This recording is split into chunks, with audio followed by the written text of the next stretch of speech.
I want to share with you today from the book of Ruth. Now, the book of Ruth invites us to reflect on how God is involved in our daily living. Three main characters appear in the book of Ruth: Naomi, a widow; Ruth, a Moabite, her daughter-in-law; and Boaz, an Israelite farmer. The story is spread over 4 chapters. We see very little of God is mentioned in the book, but watch for God activities. Watch for God's provision and God's blessing. The narrator never mentions God as doing anything directly, but we see God at work. As we look through the book, allow the Father to speak to you. In the days when the judges ruled, there was a famine in the land. So a man from Bethlehem in Judah, along with his wife and 2 sons, went to live for a while in the land of Moab. The man's name was Elimelech. His wife's name was Naomi, and the names of their 2 sons were Mahlon and Chilion. They were Ephrathites from Bethlehem in Judah, and they traveled to Moab to live there. Now, while they were in Moab, Naomi's husband died, and she was left with her 2 sons. The 2 sons married Moabite women, one named Ruth and the other Orpah. After they were there for about 10 years, both Mahlon and Chilion died. And so Naomi was left without her husband or her 2 sons. When Naomi heard in Moab how God had come to the aid of his people by providing food for them, she and her 2 daughters-in-law left the place they were staying and set out on the road that would take them back to the land of Judah. Now, while they were on the road, Naomi said to her 2 daughters-in-law, "Return, each of you, to your mother's house, and may the Lord deal kindly with you as you have with your dead and with me. May the Lord grant that you find rest in the home of another husband." And she kissed them goodbye, and they wept aloud. "We will go back with you to your people," they said. But Naomi said, "No, my daughters. Why would you come with me? Have I any more sons who could become your husbands? Return home, my daughters. I am too old to have another husband. And even if I thought there was hope for me, even if I had another husband tonight and were to give birth to sons, would you wait for them? Would you remain unmarried for them? No, my daughters, it is far more bitter for me than for you. For the hand of the Lord has turned against me." At this, they lifted up their voices and wept again. Orpah kissed her mother-in-law, but Ruth clung to her. Then Naomi said, "Look, your sister-in-law is returning to her people and her gods. Go back with her." But Ruth said, "Do not urge me to leave you or to turn back from following you. For where you go, I will go, and where you stay, I will stay. Your people will be my people, and your God, my God. Where you die, I will die, and there also I will be buried. May the Lord deal with me, be it ever so severely, if even death separates me from you." When Naomi realized that she was determined to go with her, they went on. So the 2 women went on until they came to Bethlehem. Now, when they arrived in Bethlehem, the whole town was stirred because of them. And the women exclaimed, "Can this be Naomi? Don't call me Naomi," she said. "Call me Mara, because the Almighty has made my life very bitter. I went away full, and the Lord has brought me back empty. Why call me Naomi? The Almighty has afflicted me. The Lord has brought misfortune upon me." So Naomi arrived in Bethlehem, accompanied by her daughter-in-law, Ruth the Moabite, arriving in Bethlehem just as the barley harvest was beginning. Now, Naomi had a relative on her husband's side, a man of good standing from the clan of Elimelech. His name was Boaz. One day, Ruth said to her mother-in-law, "Let me go into the fields and gather the leftover grain behind anyone in whose eyes I might find favor." And Naomi said, "Go, my daughter." So she went out, entered a field, and began to glean behind the harvesters. Now, as it turned out, she found herself in a field belonging to Boaz. Just then, Boaz arrived from Bethlehem and greeted the harvesters. "The Lord be with you," he said. "The Lord bless you," they answered.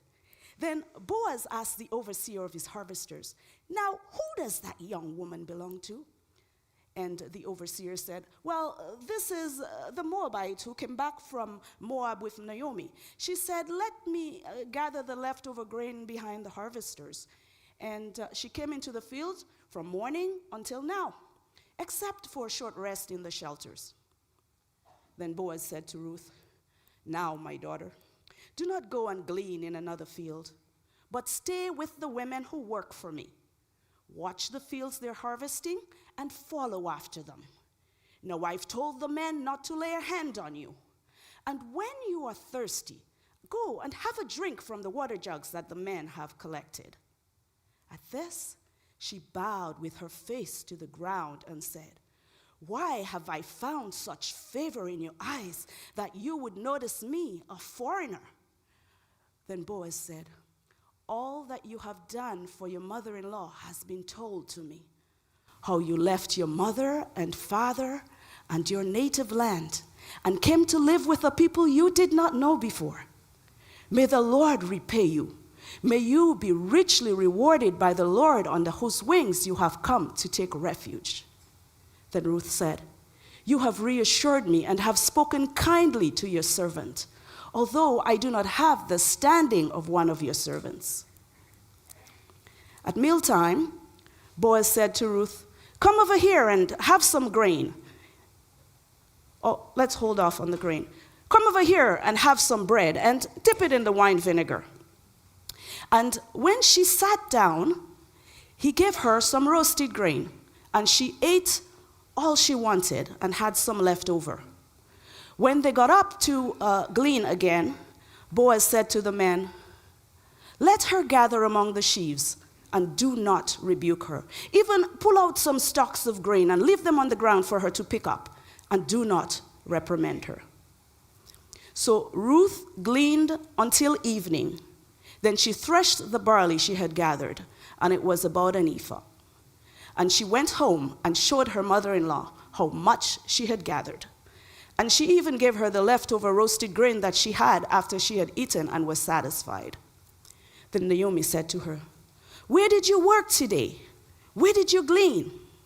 Blessed be the man who took notice of you." And Ruth said, "The name of the man with whom I worked with today is Boaz." And Naomi said, "The Lord bless him. That man has not stopped showing kindness to the living and the dead. He's one of our close family relatives. He's one of our family guardians."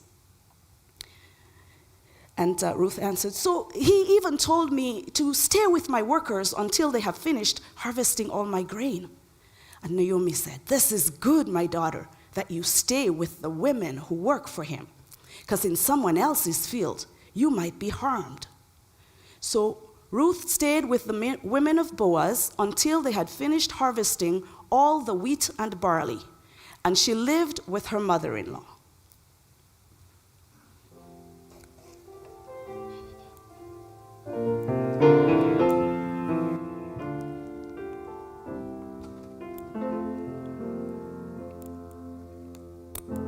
Jesus said that if I thirst, I should come to him, 'cause no one else can satisfy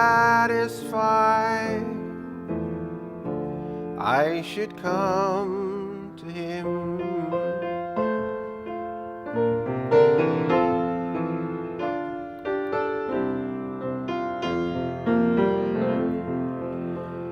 Jesus said that if I'm weak, I should come to him. No one else can be my strength. I should come to him. For the Lord is good and faithful. He will keep us day and night. We can always run to Jesus. Jesus strong and kind.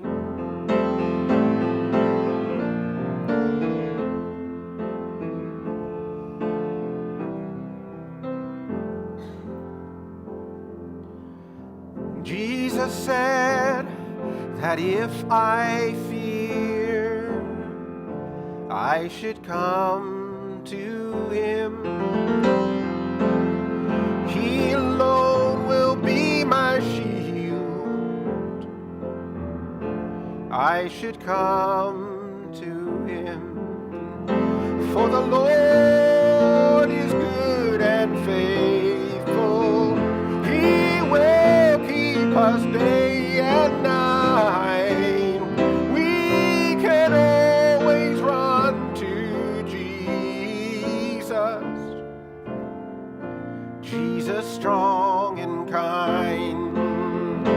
For the Lord is good and faithful. He will keep us day and night. We can always run to Jesus. Jesus strong and kind. We can always run to Jesus.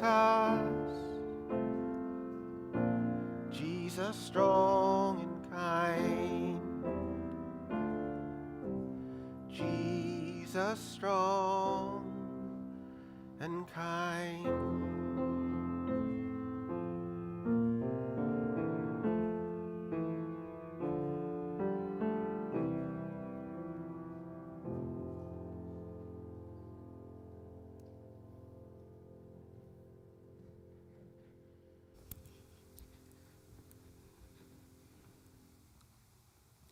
One day, Naomi said to Ruth, "Now, my daughter, I must find a home for you where you will be well provided for." Now, Boaz, with whose women you worked, is one of our close family relatives.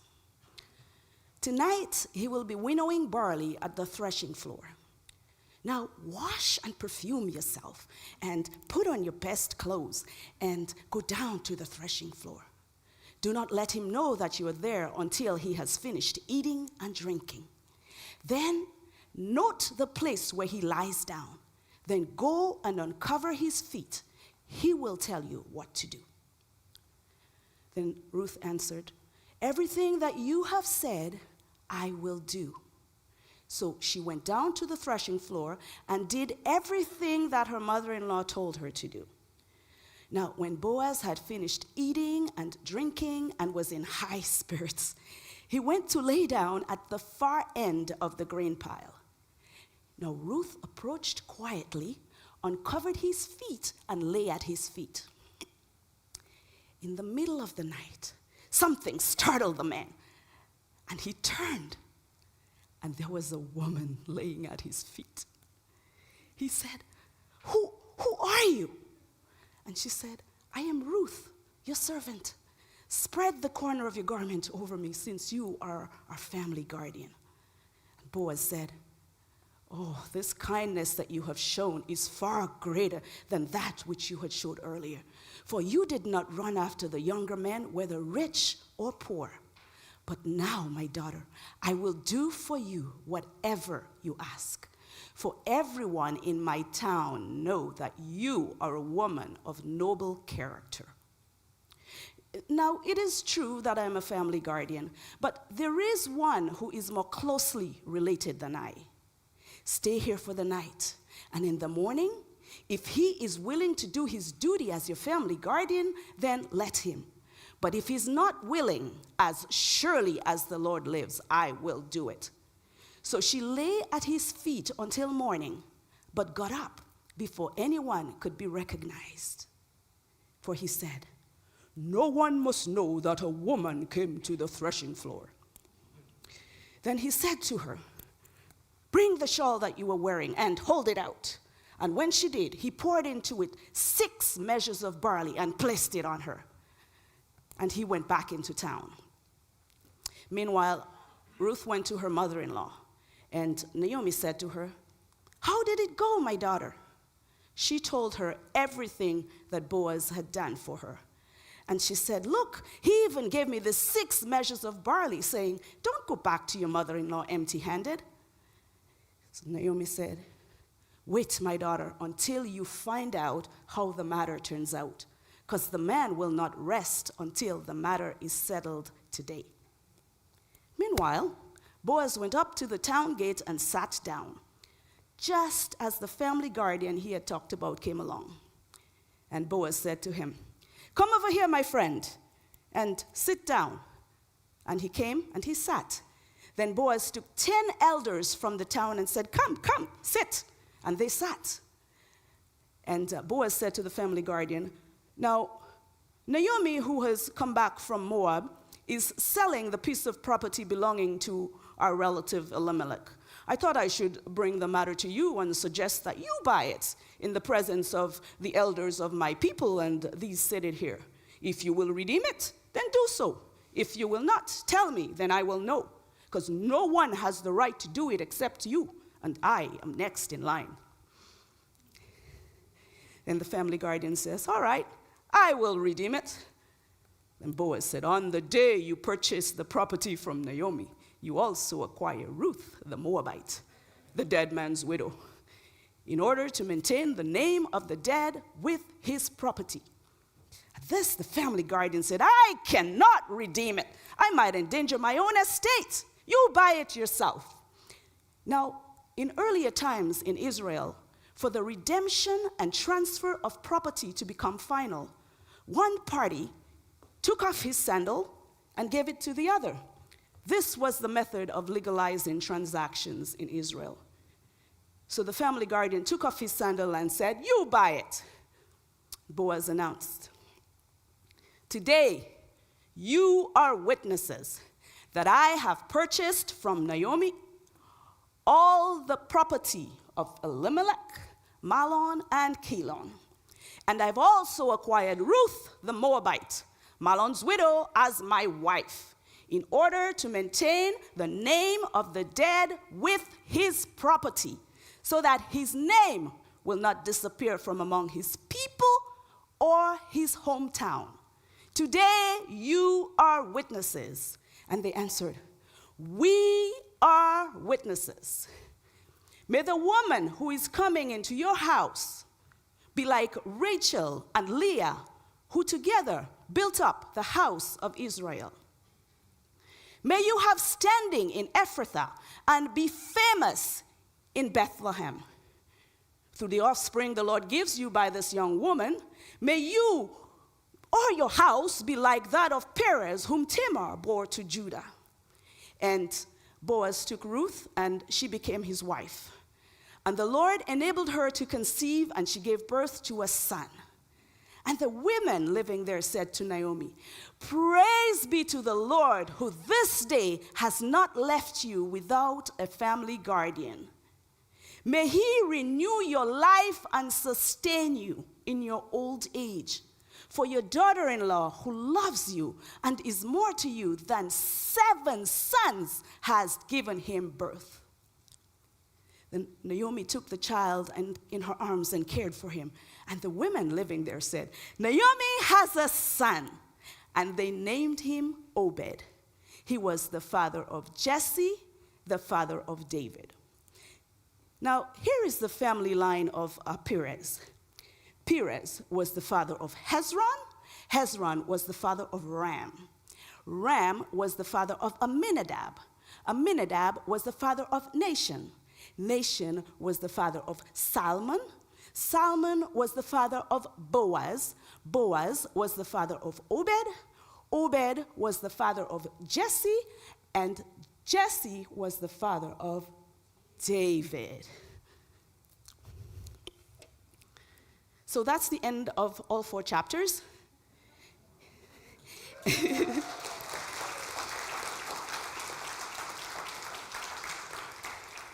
So in the book of Ruth, obviously, we see tragedy, we see boldness, we see faith, we see wisdom, we see generosity, and we see blessing. Notice how Ruth's loyalty to Naomi changes the course of the lives of both women. We see Naomi, a woman discouraged by the tragedies of her life, had given up. And Ruth refuses to give up on her and chooses to journey with her. What about your story and my story? When we go through difficulties, when we cannot see the why or the how, we question God, we despair, and some give up. The book of Ruth is God's story of redemption. Redemption for God's people. We as God's people are partakers in that redemption. God uses the faithfulness of his people to bring about redemption. And as you just heard, the book concludes with the genealogy showing how Boaz and Ruth's son becomes the father of King David. The grandfather of King David. From whom comes also the lineage of the Messiah, Jesus. So God has a plan. The journey may sometimes be difficult. Our Heavenly Father promises to walk with us. We may not be able to see clearly, but we trust our Heavenly Father who sees all things and knows all things, and he loves us.